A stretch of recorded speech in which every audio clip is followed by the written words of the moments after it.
He said that I understood the meaning of jinn, I think from tafsir or from my discussion with him. But he says, there is no problem if there is any other creatures in the whole world here and there with other dimensions. There is no problem. And they never create any problem. To his knowledge, they never came and interfered with his life. Nor did they interfere with the lives of all he knows. No. So what is the problem? No problem.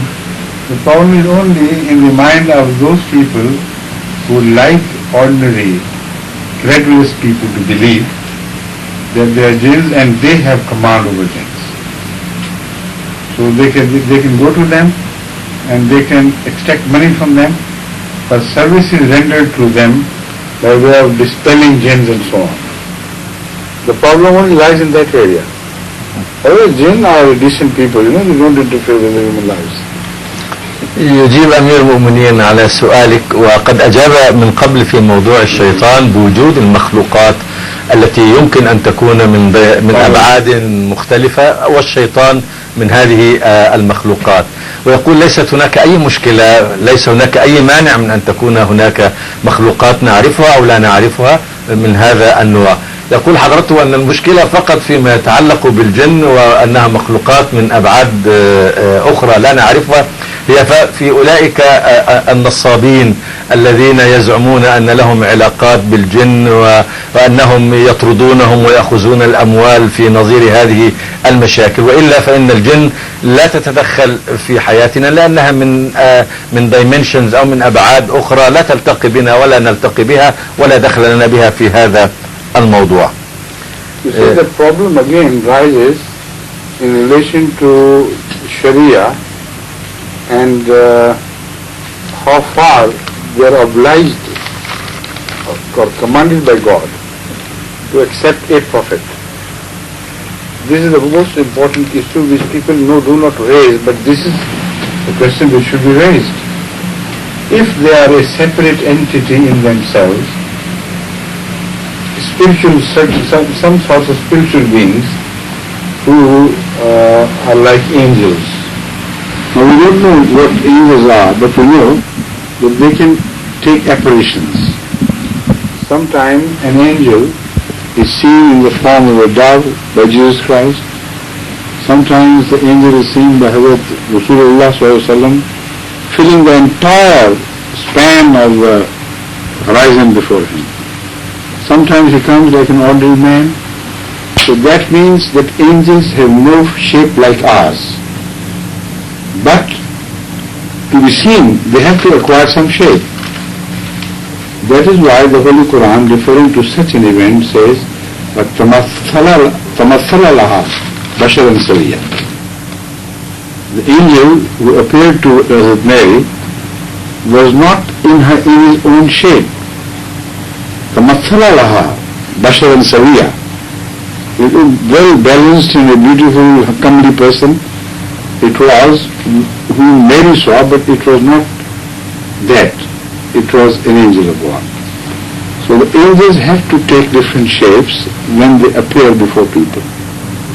So much so that Hazrat Abraham misunderstood the messenger of Allah to be an ordinary human being. He was so much like him that without asking him for which food he would like or would he like to eat or not, he just ran inside and ordered the goat to be slaughtered and brought honeys. What was Ijlin honeys. Not the goat, but Ijlin honeys. Now that also speaks of the great quality of Abraham's hospitality. The other day, I was discussing it with my children and I told them that when a guest comes, don't ask him or her whether she would like to drink anything or eat anything. Go get whatever is available. Then leave it to the guest, like Abraham did. So it's the side benefit we draw from the Quranic statements. We could at them from any angle and they are beneficial. But the point is, Hazrat Abraham could not recognize him. that was a perfect presentation of the angel as a human being. So angels, maybe they are made of different stuff. I don't mean that they are made of the same stuff as jinns, but in their shapes and style they are similar things. They can pass through walls, nothing can stop them.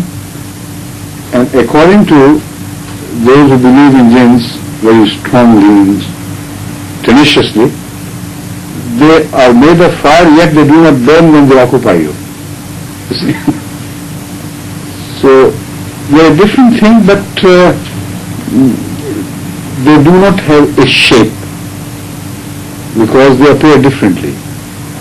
And if they have a shape, then they should be seen by the naked eye of everybody. Because a shape means the light should be reflected from that. So whatever is seen is apparition, which means on our mind an impression is created, and we believe genuinely that impression to be a real outside experience. This is how I look at it. So such jinns, the question now comes, are they mukallaf with Sharia or not?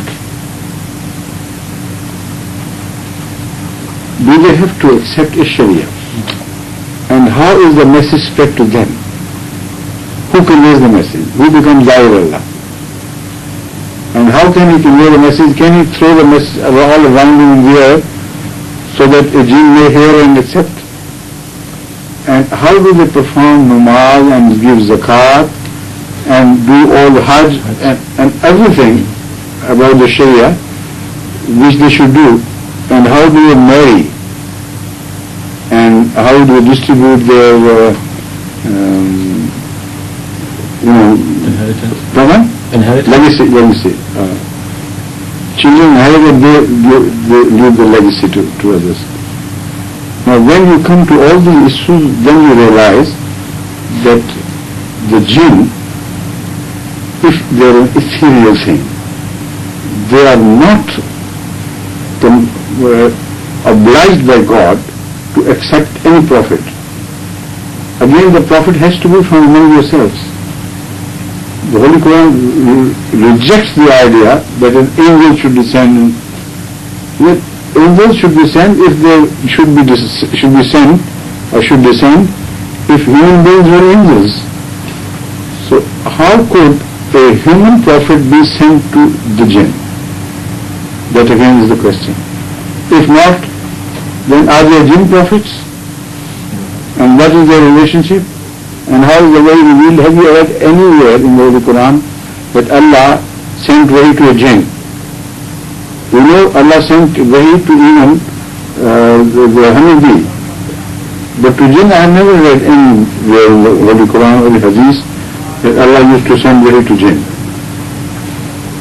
That also decides one issue very clearly, that the jinn mentioned in the Holy Quran who accepted Hazrat Muhammad Sallallahu Alaihi Wasallam came to him, dialogued with him, and then left back talking among themselves were not that sort of jinn who cannot be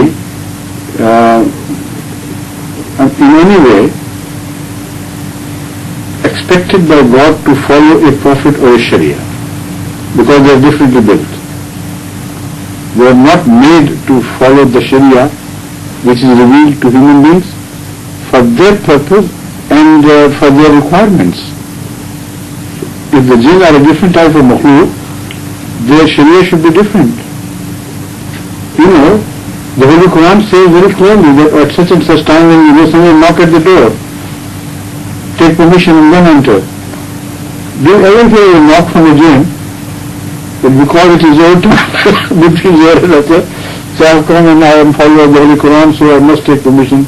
Assalamu alaikum, and then he enters. And then he can see through. He can see people naked as they are. So is this Sharia, which is applicable to jinn? They don't extend their belief into the possible application of their thinking